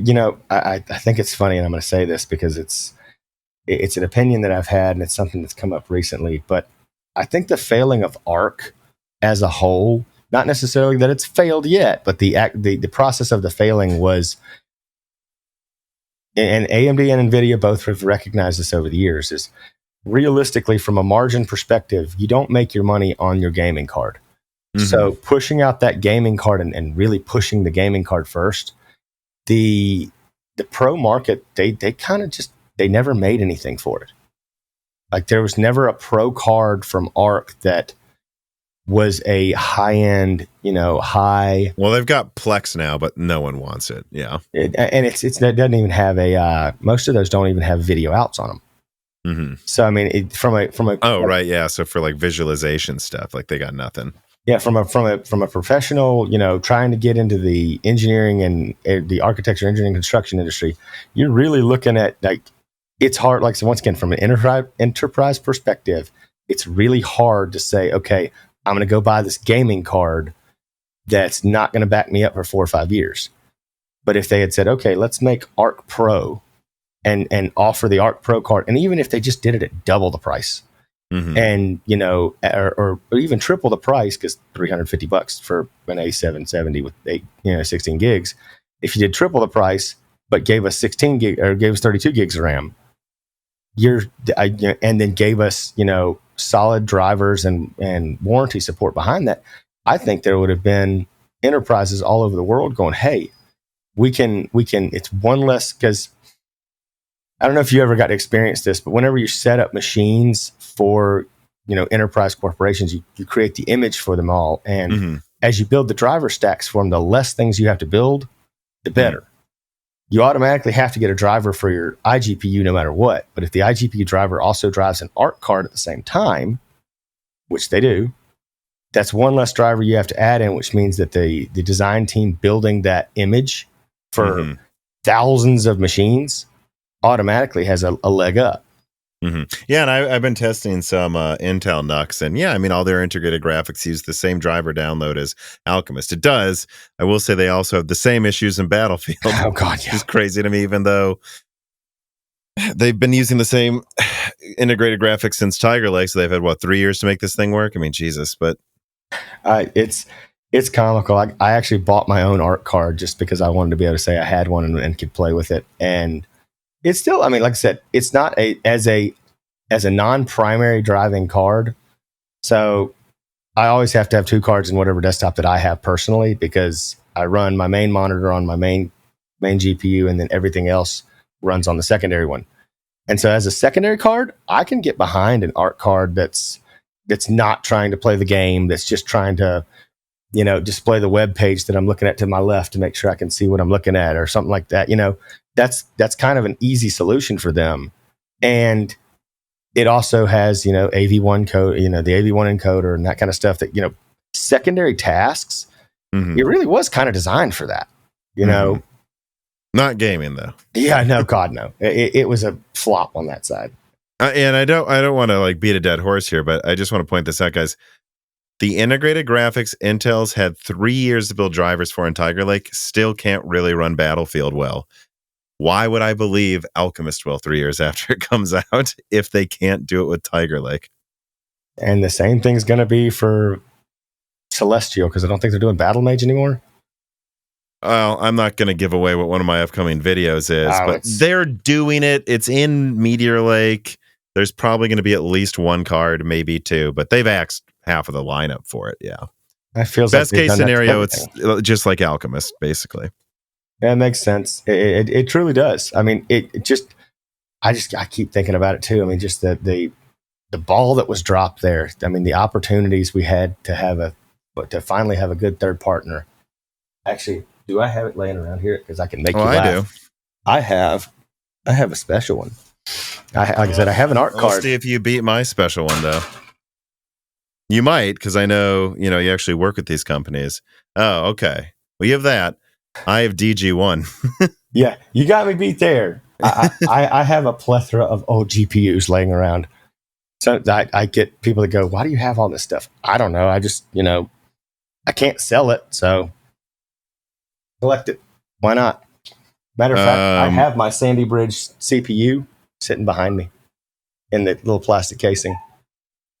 All right. I got, when it comes to CPUs, I think one more question here before I wrap it up, because we are recording this pretty late and I do feel myself falling asleep. Plus, I haven't had dinner. So, I've just been working for 12 hours without eating. So, Cato writes it and he says, hi, I'd like to hear the guest opinion on Intel's E-cores. Do they cause any problems in your applications? And would you rather choose 8 plus 16 E-core or just P-core? Because with slightly higher cost configuration, all other things being the same. Yeah, I built an i5-12600K system for my girlfriend's sister. Seems to run fine. I got a Raptor Lake i7 right here for testing stuff. Never had an issue. I think I haven't. There were a couple apps where I'm like, I think this is using the E-cores, but the E-cores are still almost as fast as Skylake, kind of, with more latency. But I've never used them for professional work. I've never edited on a system with E-cores. I never tried to do anything crazy. And I have thought that to myself, like, in the future, should I stick to, because I talk to people and they say in professional, we're going to keep HEDT besides Sierra Forest and then Clearwater Forest and so on and so forth. There's a reason we're 24 cores, all Golden Cove. There's a reason we're keeping all big cores in professional and HEDT right now. Is there a good reason for that? Do you have any problems with E-cores? Well, I'll start with a statement and finish with the question that I like to ask of people, which is this. The statement I have is actually, so the 13900K I have in the system that I'm sitting here talking to you on right now, it nearly doubles the performance of the 18-core Core i9 1090XE I had, and in professional applications, nearly double. The question that I have to people is, do losing those E-cores, is losing those E-cores, but gaining the additional, instruction sets that having all P-cores have matter to you? So it's kind of double-edged sword to me. So for me, all P-cores means I get AVX 512 back. All P-cores means I get, some of the newer instruction sets from VNNI that make more sense from an AI perspective, which is rapidly being integrated into the field that we work in. And so, yes, I would prefer to have all P cores, but if I'm looking at a system that's going to be a blended system, something that's, like I said, my personal, what I'm going to do with 24/7, 365, E-cores to me, they work just fine. I'm actually kind of surprised how well they work. Of course, I never did try it on Windows 10, so I don't know how that worked. I've always been a Windows 11 insider, so I kind of get to play with every stuff. E-core system I've built is Windows 11 so far. So I haven't seen a lot of hiccups that some people say. As far as gaming goes, oh man, the Ada RTX 6000 I have hooked up to this thing, and Microsoft Flight Simulator, ultra graphics. Oh, it's pretty. I can get almost 80 frames per second on a standard 34-inch ultra wide. So it's the 1440 by 3840, something like that. But E-cores don't really cause a problem for this or anything. But I mean, I think from a gaming and most consumer perspective, like 8 P cores, the E cores are there for the background test. I mean, because if we can go back to the whole R7, 78, 7700X or whatever, 7800X, that's only got eight cores. To me, a chip like that, you don't need 12 cores. You don't need dual chiplet or anything like that. I mean, just 8 cores is enough to game on. And that's such an interesting thing, too, because I think obviously going with 8 big cores and 16 little allows them to win Cinebench, certainly allows them to do that. But then you got to wonder how many people are actually rendering using little cores versus a graphics card, number one. Number two, like, what's going to happen if they go to 32 little cores, right? Which, by the time this comes out, I'll have probably talked about publicly that it sounds like actually they may be doing again. And for some people that's good, but like, do you want 32 little cores for rendering on a desktop, or are you just going to buy 128 core Threadripper instead? And I'll ask you, would you rather have 8 big cores and 32 little cores, or 12 big cores and 16 little cores? Ooh, that's a very tough conversation point. I would have to say personally, 8 and 32 would make more sense to me than 12 and 16. Because from a perspective of most processes that you do in most professional applications aren't hyper-threaded. They aren't coded for hyper-threading very well. So this to your specific task, yeah. Everyone that I've ever worked with, so some of the rendering applications, some of the 3ds Maxes and other CAD applications as well. They basically, matter of fact, there was a time when they were telling us to go and there was bugs and whatnot, where they go to make it work as fluid as possible, disable hyperthreading. And this wasn't like 10 years ago, guys. This was like 2021. And you don't have those issues with E-cores? No, because E-cores are all single thread. Well, let me ask you, does this bother you? I mean, I think Granite Rapids HEDT should come out mid to late next year with at least 80 cores. They might, who knows if they'll give you guys more, but at least 80 cores, Redwood Cove Plus. Would you, let me see, how do I put this then? Yeah, so here's the question, right? Would you rather have 80 all big or 64 big, 64 little? Or even less to the other side? Because you could get to a point then where you're like 128 little and like 48 big. Would you have 48 big to 128 little? Yeah, to 48 big to 128 little. I'll make that statement with ease. That's interesting because most professionals I talk to don't want that, but not every professional is the same. You all have different tasks and specific applications you use. And I always tell people that the one drawback that I would have to call to it is their exclusion of AVX 512 being active on the big cores when you have the little cores as well. Because they're tile based and arranged in a way that the tile that's got all big has, AVX 512 integrated to it. As long as I can get that with that. Now, if you throw AVX 512 and the other instruction sets that we take advantage of out the window, I'm sorry, I'm just going to say all big. It's going to be the case. But then again, I'm not going to be the guy buying 80 big cores because I value clock speed pretty heavily too. So I'd rather have, 48 big cores and 128. But not even 128. I'd just rather have 48 big cores versus having 80 total. Yeah. Because then I can get a higher headroom to have a higher, clock speed, higher base clock speed. So this is interesting though. By the time this episode comes out, a die shrink will have come out with behind the scenes information on my Alder Lake leaks. And in preparation for that die shrink, which everyone listening, you can get access to if you support us on Patreon, on this 1 hour long bonus video just for patrons, I actually did some questioning of some intel sources based on what people asked. And one person asked about Gracemont AVX 512. And I was told it was planned to have it, or at least be able to kind of run it while the big cores were. And then it ran into issues running it. And then they had to make a judgment call. They're like, are we going to delay Alder Lake half a year to a year to fix Gracemont AVX 512? That's option number one. Option number two, or we just try to program Windows so that in an AVX 512 scenario, you're running it on the big cores and anything else you can do on the little cores. But then also, if you could use them for some of it at the same time and try to figure that out. Or do we just disable AVX 512 on Alder Lake so we don't have to do any of this crap and comes out on time with no issues? And they chose option number 3. But Gracemont had issues with it. They tried to give it at least the ability to run it, if not really accelerate it. But it would still be better than not using it. You know what I mean? And I think one of the things that they modified up for doing that was the same thing that AMD was doing with the Threadrippers and everything before that, which is basically saying, all right, we're going to take an AVX2 256 watt bus because that's something that runs on everything and make it work and just double it up that way. And for 512. Yeah. And if the instruction cycles work properly, which with the ring bus the way it is, it does technically do. I mean, it's actually fairly functional.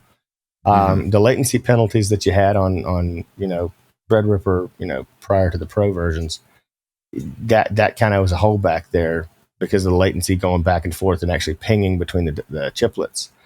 But the actual, just because it's on the ring bus and everything's quickly moving from AVX2 to AVX2, it's actually not as bad as I thought it would be. It's no replacement, I can tell you that, but it doesn't hurt me that much. Well, I mean, that's pretty interesting. I just think it's interesting to think that they did try to get it to work. And I think we're going to see in Raptor Lake refresh that one of the reasons it's actually decently better than Raptor Lake compared to what you would expect is probably going to be because there are just things in Raptor Lake that also still didn't work by the time they got ready for launch, and now they do in the refresh. I truly wonder how much they fused off for Raptor Lake to do that. But yeah. Yeah, well, we won't know until we get reviews. Then if it's 20% better, we'll go, oh, wow. Imagine if Raptor Lake was 20% better, just would have beat Zen 4. But I'll ask you this because, prior to us starting, we had some of the fun issues because I had my chip overclocked. What would, if I were to tell you that my stock bought, and actually the box was half kind of crunched when I showed up, my stock bought 13900K, not getting up over 310 watts total package with 2 GPUs that are 300 watt on it as well, and all the things that I have on the motherboard, I was actually seeing 6.3, 6.4 on the top 2 cores, 4.9 on the top 4, and 5.8 across it with 4.7 on all the E cores stable. Mm-hmm. The silicon's got a lot. It's got a lot more that it can give, and that wasn't a KS. It was just a K. Yeah, I was impressed with that. I was not expecting that, and I don't think I won the silicon lottery either. Well, to be fair though, before we started, you did have to turn down settings, so I'm not lying with that. I think that's a USB thing that I've still bothered by to this day. But let me give you an example though about issues though. One of the cool things about AMD's Fury graphics cards is for some reason they just didn't lock down the BIOS at all. And because of that, I could just write my stable overclocks to the BIOS, flash it, and have to download any app. I just do that for a week and I just had a Fury, a non-Fury, a non-X, a Fury that was like set to a 350 watt TDP. And it boosted to like 1100 megahertz with as much voltage as the limit would let me get to before I had issues. But there was a limit. And at the I don't remember the number, but at the voltage limit issue, it actually was still stable. The DVI port stopped working. And I bumped it down slightly. DVI worked again. Yep. Your USB issue, trust me, there could be it's the overclock. Yeah. I guarantee you it's that. And I looked it up online. Other people have had this. Like, for my extreme overclocking for competitions, I can't use the HDMI because it stops working. Like, I've seen people say stuff like that. And it's just like, all right, well, I wonder how safe that was long term for my Fury if I would have done that. But, true. It could get you that extra 10 watts if you want to and an extra 1%. But then you can't use DVI, and I had a DVI monitor. And I thought, well, is it really worth losing an output for 1% performance? But yeah. I will say overclocking, the RAM stability thing is, I talked with Steve at Hardware Unboxed about this. You think it's stable. Then a month will go by and all of a sudden you'll just have like a black screen once a week and it turns out it was the RAM. I don't know. There's so many weird things to overclocking, And so whatever Intel's done with Raptor Lake, I'm sure those voltages at stock are there for a reason. Mm-hmm. And Raptor Lake Refresh supposedly just does more with less, but we'll have to see. Absolutely. But I'm starting to ramble, starting to bring up I think when I start bringing up AMD Fury, that means I'm tired, because I just always seem to. Makes sense. But I want to thank you for coming on the show. I think this is a great episode. It gave it another great insight to everybody on the channel. And I guess I ask all my guests this. So I'll ask you, is there anything you want to plug? That's always the fun thing to say. I don't like to plug a lot of people and a lot of things. I can say this much. I outside of doing this, obviously, if you're looking at me, you're going, hey, he's got a nice mic stand. I get that comment in all of the meetings I have to sit there. Do you do a podcast? Actually, yes, I do. It's a small one. It's nothing special, and it focuses on physically workstation stuff. But I do it with a couple of friends of mine, not your typical IT guys. If you want to check it out, it's on YouTube. Feel free to. It's called Not Your Typical IT Guys. Mm-hmm. Send me a link to it as well, because I knew you had a podcast, but I didn't remember the name. So send me a link to it, and I'll put a link in the description for it as well. Sure. Absolutely. Not a problem. But yeah, all right. So everybody check out Not Your Typical IT Guys. And then, also make sure you're subscribed to Broken Silicon on a podcast app of choice. Give us reviews. Subscribe to Moore's Law on YouTube. Ring the bell button so they actually let you know when I'm posting. And then, upvote stuff, share our content, and consider supporting us on Patreon. Like I said, a lot of stuff we're talking about with like Intel behind the scenes stuff, Die Shrink 100 just came out for patrons. If you want access to that, it's just $2 a month. And otherwise, I think, like I said, I'm rambling. So thank you, everybody, for watching, and have a good week. Absolutely. This podcast was brought to you by the YouTube channel and website Moore's Law is Dead. Moore's Law is Dead and Broken Silicon are trademarks of their creator, Tom. That guy is me, and I am indeed the creator, editor, writer, and showrunner of Moore's Law is Dead podcasts, videos, articles, and other media. However, it's not just me. Moore's Law is Dead is a team, with Broken Silicon co-hosted by my brother Dan, audio editing by Gerard Cortez, renders being done by the industrial designer Jean-Philippe Clermont, and special assistance is also provided by Carmen Cry and Carrie Nosugada as well. Find all of our information at www.mooreslawsdead.com on the about/support page in the event you do want to hire me for consulting work, hire Gerard for audio work, hire Jean-Philippe for industrial design work, or you're interested in working with Carbon Cry or Carrie Nosugada as well. You can also find our long-term sponsors on that page if you want to show them some love for putting food on our tables. Or you can also mail us some love. You can send letters or hardware donations to the following address: Moore's Law is Dead, P.O. Box 60632 in Nashville, Tennessee, zip code 37206. Although, to be honest, the best way to show Moore's Law is Dead some love is to support us on Patreon. Patrons are what makes Moore's Law is Dead content truly possible. Every month, and really every day, depending on who you're talking about, me, Gerard, Dan, and Jean-Philippe are working tirelessly to provide a steady stream of content that we could not keep doing unless we knew the work was possible without being reliant on sponsors dictating every little thing we put out. Don't get us wrong. We love our sponsors, but we love directly working for you, our fans, much more. If you have any extra money, even a couple free dollars a month, consider supporting us directly on Patreon. Those couple of monthly dollars will get you access to the exclusive podcast Die Shrink, voting on subjects of future podcast episodes, the ability to ask guest questions, and of course, access to the Moore's Law is Dead Discord full of like-minded people who I am sure would love to meet you. I am one of them. Additionally, higher tiers get access to early, ad-free episodes of Broken Silicon, the ability to ask questions in all Broken Silicon episodes and Loose Ends live streams ahead of the recording, and the entire back catalog of Moore's Law is Dead podcasts, in addition to having thanks in the credits of videos and podcasts depending on the tier, with other perks available as well. And hey, if you cannot afford to support us directly every month, please do share Moore's Law is Dead videos and podcasts with friends and family, and on social media and websites like Reddit, and give Broken Silicon a 5-star review on Apple Podcasts or your preferred podcast app of choice. All of this does really help us so much. But like I said, this podcast would not be possible without the patrons directly providing predictable and reliable support every month. And so now it is time to give a personal thanks to the greatest of the fans. The following supporters are at the 10 gigahertz or higher supported levels: Brad Medlin, Drita Foles, Z Jits, Daniel D, Aaron Close, Jan Runner, Daniel Hyde, Brian Riggleman, Sam Miller, MJB1, Deke,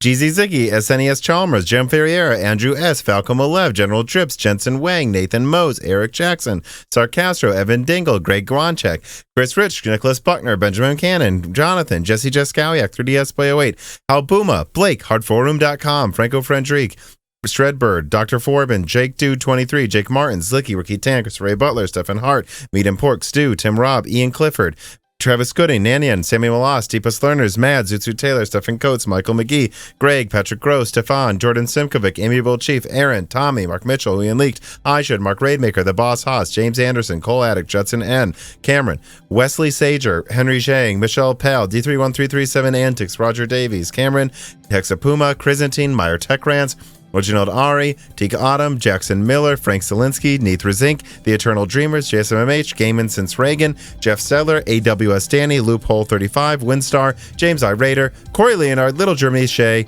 Milton, Pulse Media, Dave Schultz, Mac Daffy, Stephen Dick, Chuck Glidden, Brett Jones, Austin Haggerty, Justin Bussell, I7-11700K, Joe Foot, Hardland, Slushboss C2, Jansen Angima, Joseph Kelly, Samuel Park, Keith Morris, Him Sagung, Tails 2299, Stefan Santiago, John, Siphos, Earth Tauros, The Forbidden Juice, Venti, CZ, Kiko Sato, Toka, RB Racer, Sven, There Jansen, AAC, Clint, Sundin, Ben, Michael Cozy, Dr. J. Matt, Alex Vega, Freedy, John Swin, Rodent BC, Joey Strong, Brian Wright, Tim 1K, Joe LaMartina, Kikam, Elber Gunn, Solarized 80, Christopher Ricks, and of course, thank you to Sahara for the music.